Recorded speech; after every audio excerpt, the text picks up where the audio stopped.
last thing for me, Danny, it's not MMA related, but we did have a combat sports death with Bare Knuckle Fighting Championship. Yeah, I saw that. Just curious, kind of, I know it doesn't, I mean, are you concerned that things like that can impact the UFC and mixed martial arts as well? And do you have any thoughts about, kind of the role that the commission or the organization or what we can do to make sure this doesn't happen? Well, let me start here. First of all, is anybody shocked? I mean, in bare knuckle fighting, yeah, I'm not a big fan, and I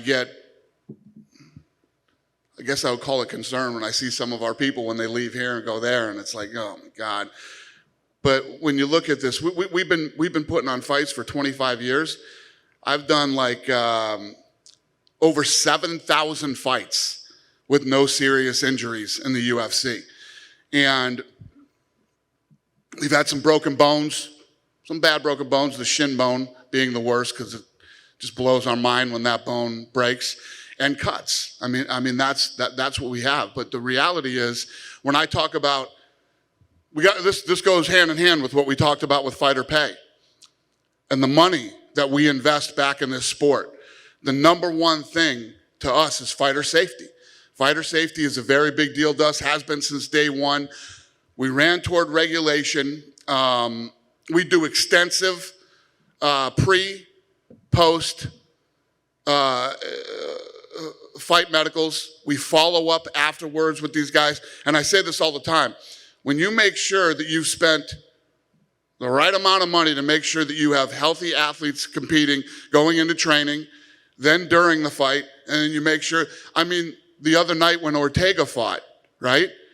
I walked into the octagon and I told his corner, I do not do an interview, do not talk to any media. I want you to go straight back. They're ready for you. They're gonna put him in an ambulance and take him out of here.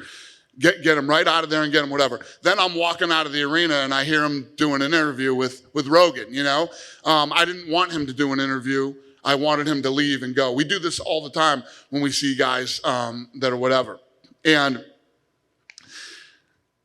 every year, we spend over $20 million on athlete medical, $20 million a year.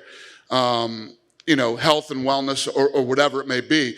And 25% of our athletes, we send to specialists. So a guy will come and his brain test won't come out. It'll be irregular. So we send him to a specialist.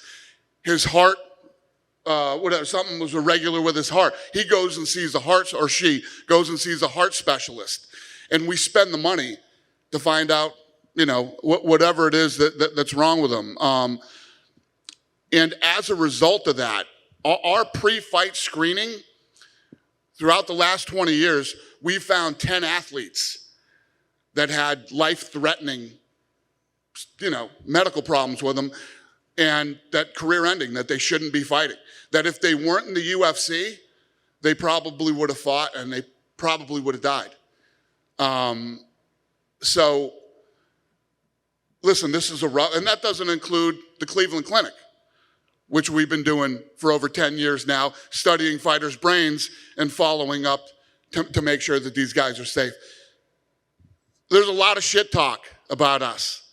Nobody does even remotely close to what we do in this sport. It's never been done what we do, and nobody ever will. It's just, so when you talk about, we shouldn't even be talked about in the same sentence as bare knuckle boxing.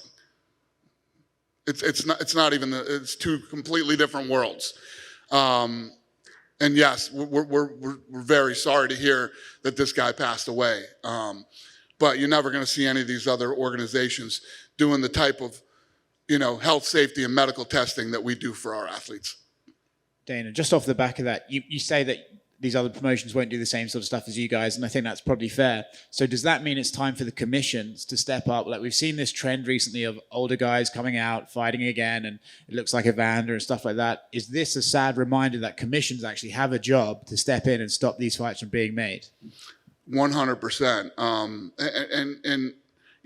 We work closely with the commissions too, but the thing is, whatever the commission says we have to do, we go way above and beyond that.